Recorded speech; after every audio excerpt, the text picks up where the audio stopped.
Lalu kemana kira-kira arah Partai Kuning yang disebut ini akan berlabuh dan sejauh mana keputusan ini akan memengaruhi peta koalisi Pilpres 2024? Kita akan bahas bersama pakar komunikasi politik Gun-Gun Herianto. Selamat malam Mas Gun-Gun.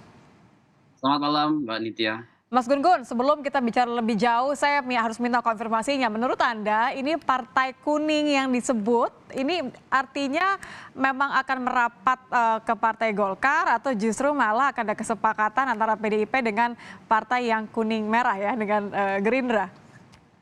Ya, jadi menurut saya sih gini ya, jadi ini tindakan simbolik yang masih polisemik, multi makna, multi tafsir.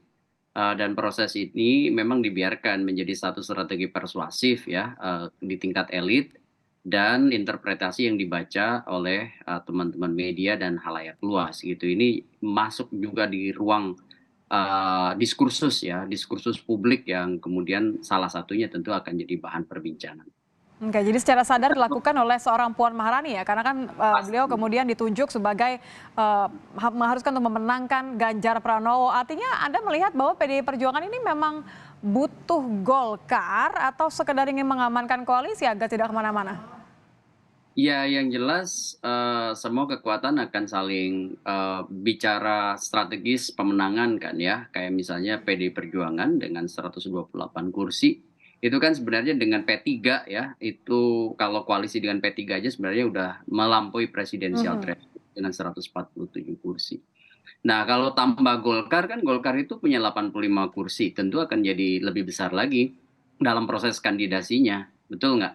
Mhm. Nah, hal ini tentu secara matematis menguntungkan bagi PD Perjuangan maupun bagi P3 yang sudah berkoalisi dengan sebut aja sudah mengikatkan ya komitmen dengan PD Perjuangan untuk sama-sama mengusung Pak Ganjar.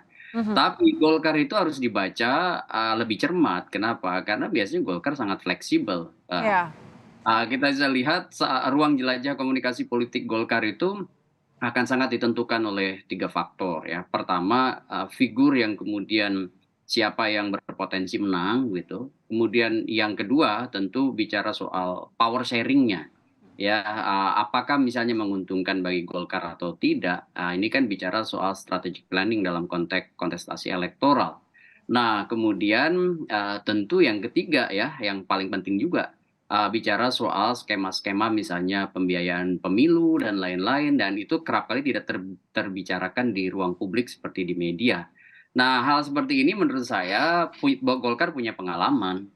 Ya, punya pengalaman dan, kalau kita lihat sejarah Golkar misal pasca reformasi ini ya, itu selalu kan menjadi, bagian dari the ruling party meskipun Ya. pada awal fase kandidasi, sebut aja Golkar bisa saja mendukung, capres lain tapi kemudian dalam konteks pembentukan pemerintahan, dia selalu berada, dalam, line up ya, kabinet yang terbentuk artinya dia menjadi bagian dari pemerintahan. Mhm. Mitigasi seperti itu Golkar punya pengalaman ya, dan sepertinya sekarang Golkar punya kebutuhan nih yang disebutkan efek ekor jas pada naiknya suara Golkar di pemilu legislatif sehingga kemudian seoptimal mungkin, semaksimal mungkin saya baca Golkar berupaya power sharing-nya itu memasukkan nama untuk ya posisi atau slot cawapres ya. Mmm.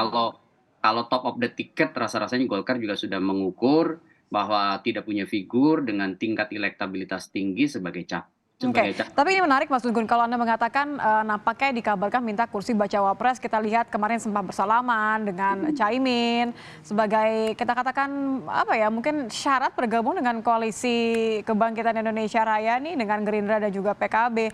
Menurut Anda, apakah ini kemudian akan menjadi penentu keputusan arah koalisi Golkar? Karena kita tahu bahwa PKB menginginkan hal yang sama, menginginkan, koalisi lama ini menepati janji memberikan kursi bacawa pres untuk PKB? Ya ini menurut saya masih di area yang sangat mungkin, berubah ya. Contoh misalnya dari sejak KIB kan ini ikhtiar Golkar, bersama tentu ya, beberapa kingmaker di situ ya seperti Pak Jokowi lah yang turut juga mengorkestrasi. Kemudian, apakah kemudian sudah pasti ke PDI Perjuangan? Menurut saya Golkar juga belum. Hmm. Apakah kemudian, juga sudah sampai pada titik kesepakatan, meskipun membangun kesepahaman belum tentu sepakat kan misalnya dengan Koalisi Kebangkitan Indonesia Raya yang di situ diisi oleh Gerindra dan Partai Kebangkitan Bangsa. Jadi yang paling susah dan kerap kali mengunci ini Nitya, menurut saya adalah soal posisi cawapres.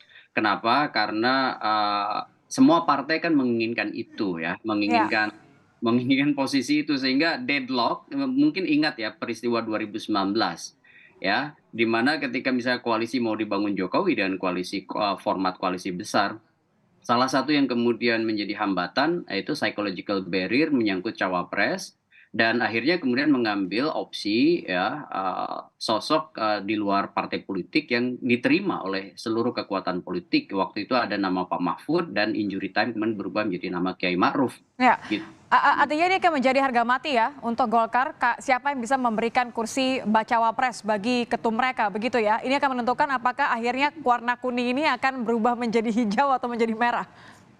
Iya, itu satu analisis yang sangat bagus ya, karena saya melihat begini, ini kan juga masih ada ikhtiar dari beberapa pihak untuk koalisi yang sekarang ini terbentuk di era pemerintahan Pak Jokowi, sebut aja koalisi yang partai-partai yang terdiri dari partai-partai yang berada dalam koalisi pemerintahan Pak Jokowi itu kan diharapkan mengonsolidasikan diri dalam satu poros sebenarnya jadi 409 kursi ya. Mhm. Jadi koalisi besar partai politik yang diksinya adalah keberlanjutan, Ya, continuity. Tetapi kan tidak mudah, kenapa? Karena kan bicara ego sektoral dan bicara soal kepentingan efek ekor jas tadi pada mhm. pemilu legislatif. Sehingga misalnya Pak Prabowo apa mau misalnya tidak menjadi capres, selain menurunkan ego individunya juga bicara soal Pileg ya. kepentingan Gerindra untuk dapat kan nggak mungkin juga efek ekor jas hanya dinikmati oleh PDI Perjuangan Ya, gitu. toh dua-duanya di-endorse oleh presiden begitu ya. Persis, meskipun kita sama-sama tahu bahwa koalisi di Indonesia kan berjalan 2 tahap, yaitu pada saat proses kandidasi dan pada saat proses pembentukan pemerintahan. Dan bagi Golkar, menurut saya di tahap pertama ini dia akan all out, memaksimalkan kesempatan sekaligus sumber daya politiknya untuk mencari format dia berada di cawapres, untuk kemudian bisa berada di atmosfer utama Oke. perbincangan terus kompetisi apa namanya pemilu 2024 Ya, gitu. nampaknya pengendara masih harus menunggu lampu lalu lintasnya akan berubah menjadi seperti apa. Terima Dari kasih. kuning atau merah gitu ya, atau Ya, menjadi hijau. atau menjadi hijau atau menjadi merah begitu. Terima kasih Mas Gun Gun sudah bergabung bersama kami di Kompas Malam.